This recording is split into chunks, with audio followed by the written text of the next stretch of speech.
guys. In my training, which you guys see me practicing all the time, when I'm training my stroke, one thing that I know that a lot of high-level players do is they have a pause in their stroke, right? So I intentionally try to pause and make the transition from backstroke to forward stroke really simple. So, and I'll demonstrate. So, like, this is an easy straight-in shot. Once I get a line, I look down my shaft to make sure everything's good, and I usually wait for a second. And then I start my stroke. All right? So that's fairly simple.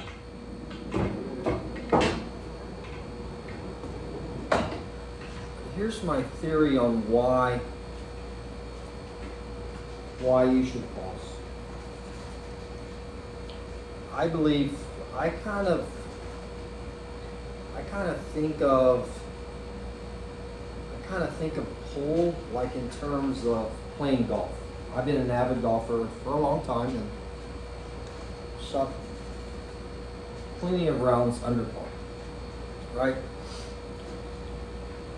One thing I know about golf is, and I kind of apply it to my pool game, is it doesn't really matter the direction of the backswing. It's the transition. Usually we can take a club outside and then drop it back inside through the forward stroke. I've seen guys take the club inside and loop it back outside. I've seen guys try to take it back on one plane and back through on one plane. But from my experience, that's really tough to do consistently. One plane. Like, it's really, really hard. And yes, pull, yes, we want a pendulum and we want all that with our backside elbow. But what happens if we rely on that pendulum stroke and we just return the club from wherever, or return the cue from wherever we got to the back point, like my farthest point back, I just returned it straight back through. What I found is that's very, very difficult. It's very difficult to reproduce consistent results over and over. I mean, it takes probably thousands of hours of grooving that stroke straight back, straight through.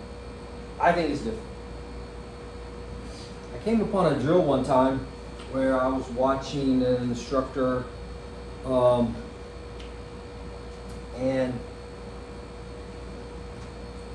it kind of got me to thinking about the pause on my backswing and rerouting my cue. And I'll show you. So I don't really even have to, just say I don't even have to take a backswing. So I can just set up to this ball, and this is where I started learning that I knew that I had to create the pause and reroute, because I don't even need a backswing, and I can just stroke it straight through without taking a fall, a backswing. Like, I've come to the conclusion that all I have to do is line up, get to my backswing, and then stroke the club. Like, I don't even see where my tip is aimed right now.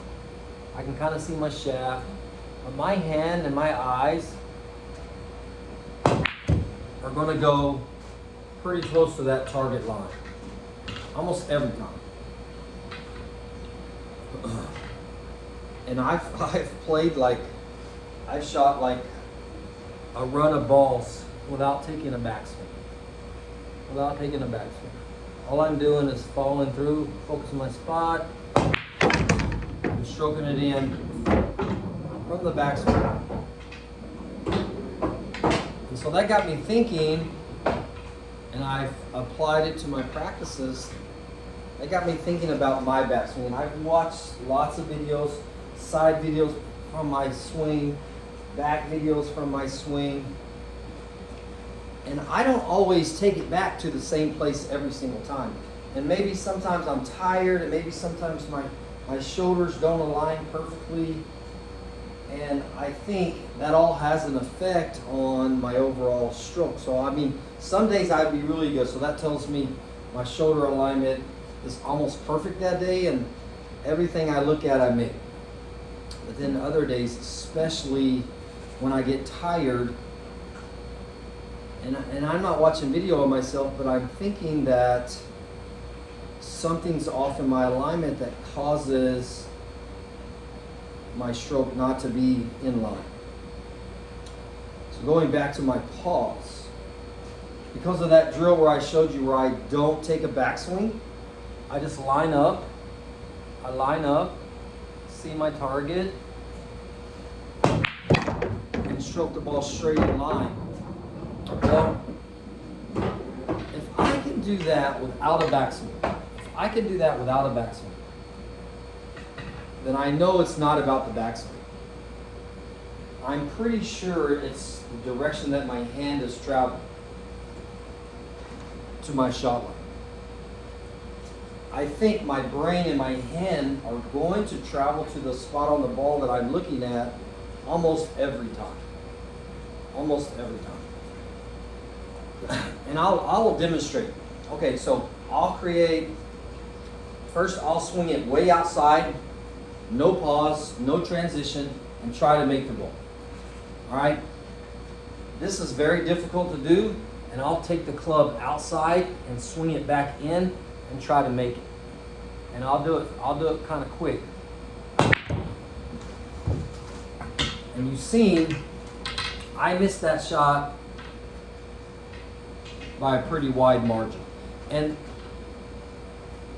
I'm not saying that when we're playing, we're going to be that abrupt. We're going to be that, like, that's kind of an exaggerated backswing, right? And it's the same thing taking it inside. I can take it inside like this to my body when I come back, bring it back, and then try to swing it around. And if I do it fast, I put all kinds of funky spin on it. It's just really, really hard.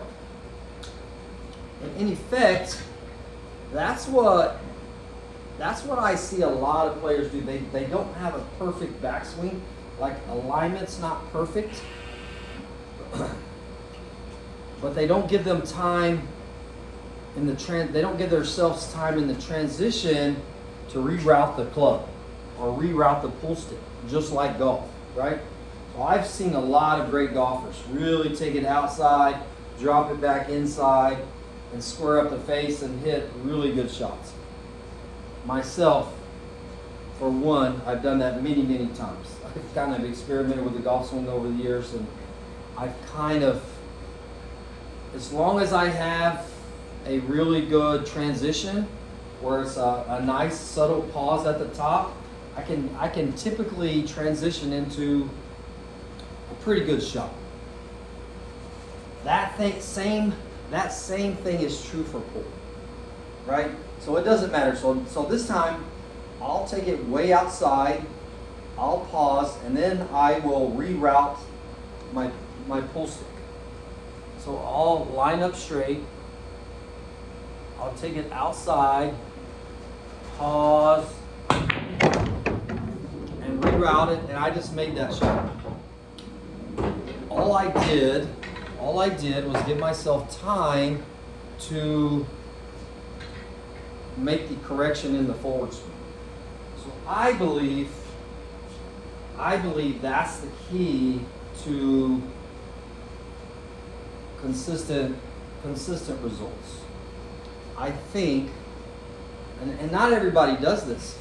You know, I've just kind of started studying high-level players, and in fact, I watched a video on it the other day, and the pro, I don't even remember what his name is, but he talked about amateurs being 0.3 to 0.7 in their transition from backswing to forward swing. So it was back forward, and it's 0.3 to 0.7 seconds.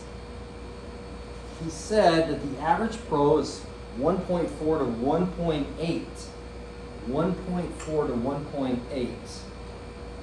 By the time they start their swing, by the time they make contact with the cue. So a 0.3 would be, and I still may make it, but a 0.3 would be like this. Would be like, and I made it, but my backswing was pretty good, right? That's probably a 0.3. And he said that the average player, when they get down on the shot, the average player, when they start their swing, 0.3 to 0.7. So in my training, I've begun to deliberately add a full second into that transition, right? A full second. So, and I don't have a clock on me, but I try to get like about 1.7, 1.8. And since I've started doing that, I became, in my eyes, in my opinion, I became 10 times more accurate. 10 times. Like, I don't even think it's close to where I was in the before. Another thing that I added was before I start my backswing, and I started watching it because I watched that pro and he talked about amateurs play.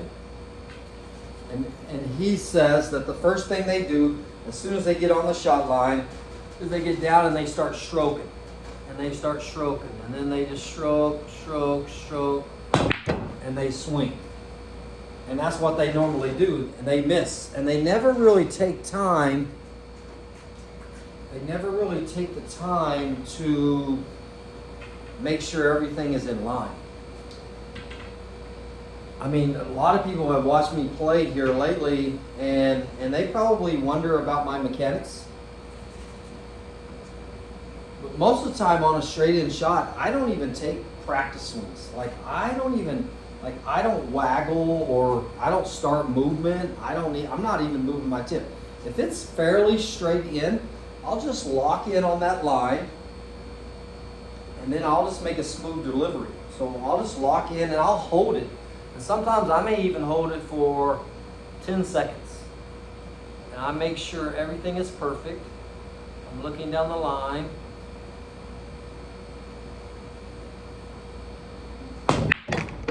And then I swing.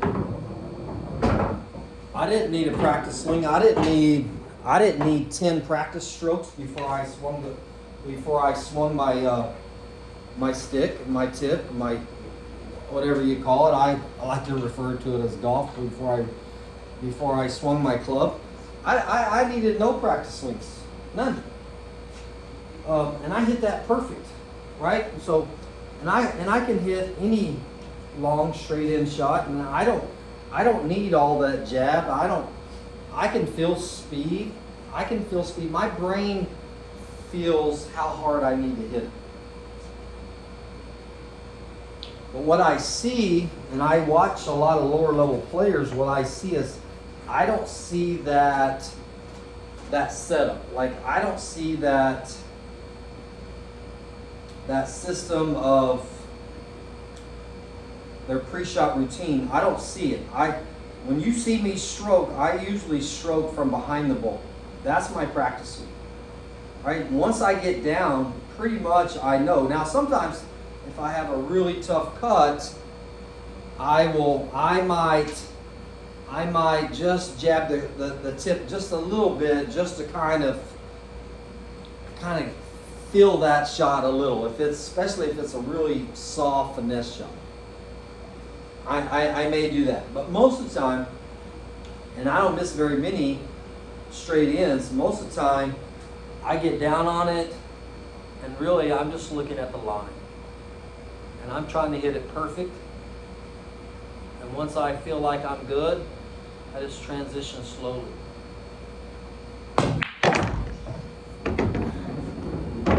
becomes fairly easy. So rerouting the club, or rerouting the tip.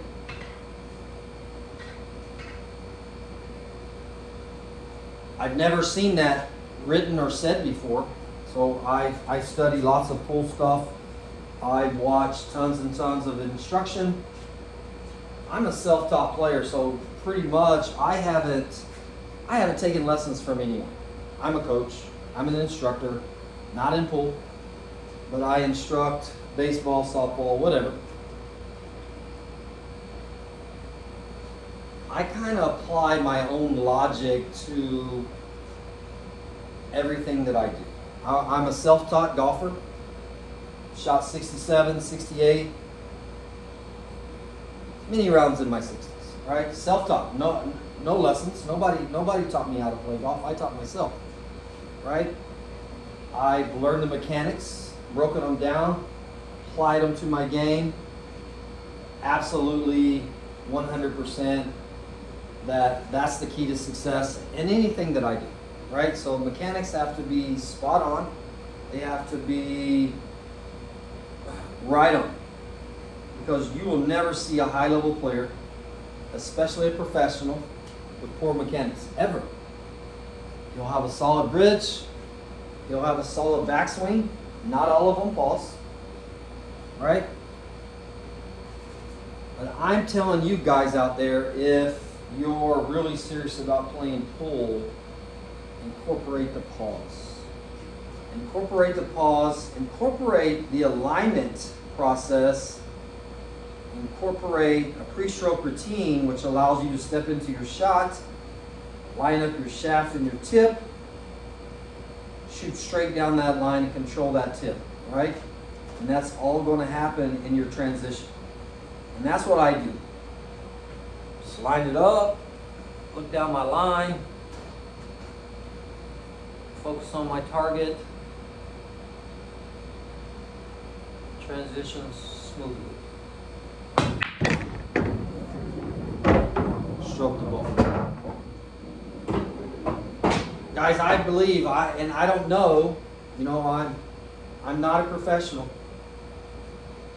but I consider myself at times a high-level player. And yeah, sometimes I rush things and I make some mental mistakes, kind of part of my learning and my growing process. And I learn from those mistakes. Sometimes they cost me matches. But in my quest to get to a high level, get to become a high level player. And it's not only my quest to become a high level player, I want to become one of the top players in my area. That's my goal. I don't know how long it's going to take me to get there. I figure it's going to take me roughly 10,000 hours. In the last 2 years, probably I've put in, 3,500 hours in pool. That was my calculations when I figured out how much time I'd spent.